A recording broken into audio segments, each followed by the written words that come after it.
बिस्मिल्लाहिर्रहमानिर्रहीम अस्सलाम वालेकुम प्यारा दोस्तों, एक नई वीडियो सां गॾु वञी ख़िदमत में हाज़िर आहियूं। प्यारा दोस्तों, अॼु जो असांजो जेको टॉपिक आहे मुमताज़ मौलाई जे बारे में आहे। मुमताज़ मौलाई जैकबाबाद शहर में हिकु प्रोग्राम करणु वियो, जिते घोर न मिलण ते मुमताज़ मौलाई प्रोग्राम मालिकनि सां मुंहमारी कई ऐं प्रोग्राम मालिक बि मुमताज़ मौलाई ते मछरजी पिया।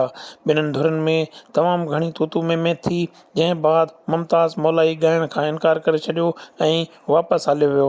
जॾहिं त प्रोग्राम मालिकनि जो चवणु हो त असांखां मुमताज़ मौलाई पंहिंजे प्रोग्राम जा पूरा पैसा चार्ज कया आहिनि ऐं मुमताज़ मौलाई असांजे प्रोग्राम में ॻायो न आहे। उनजे करे असांजा महिमान जेके आहिनि नाराज़ थी चुका आहिनि ऐं असांखे मुमताज़ मौलाई पंहिंजो हिसाबु किताबु ॾिए, न त असां पुलिस में वेंदासीं ऐं असां मुमताज़ मौलाई जे ख़िलाफ़ु कोर्ट ताईं बि वेंदासीं। प्यारा दोस्तों, ईद जे राति मुमताज़ मौलाई खे जैकबाबाद में हिकु प्रोग्राम मिलियो ऐं मुमताज़ मौलाई जॾहिं हुते ॻाइण लाइ पहुतो त उते माण्हुनि जो तमामु सुठो इस्तक़बाल कयो। प्रोग्राम शुरू थियण खां पोइ घोर न मिलण ते मुमताज़ मौलाई ॻोठ वारनि सां मछरजी पियो ऐं प्रोग्राम मालिकनि सां तूतू में कयाईं, जंहिं बाद मुमताज़ मौलाई ॻाइण बजाए उन प्रोग्राम मां निकिरी हलियो ऐं ॻाइण खां साफ़ इनकार करे छॾियो। मुमताज़ मौलाईअ सां ॻोठ वारनि जी का बि ज़ाती दुश्मनी न हुई, पर प्रोग्राम मालिकनि इहो ई चयो त असां तव्हांखे घोर ॾियूं पिया, बाक़ी महिमाननि खे असां न चवंदासीं त तव्हां घोर ॾियो ऐं महिमान हूंदा आहिनि तव्हांजा ऐं असांजा। पर मुमताज़ मौलाई ॻाइण खां इनकार करे प्रोग्राम मां उथी हलियो आयो ऐं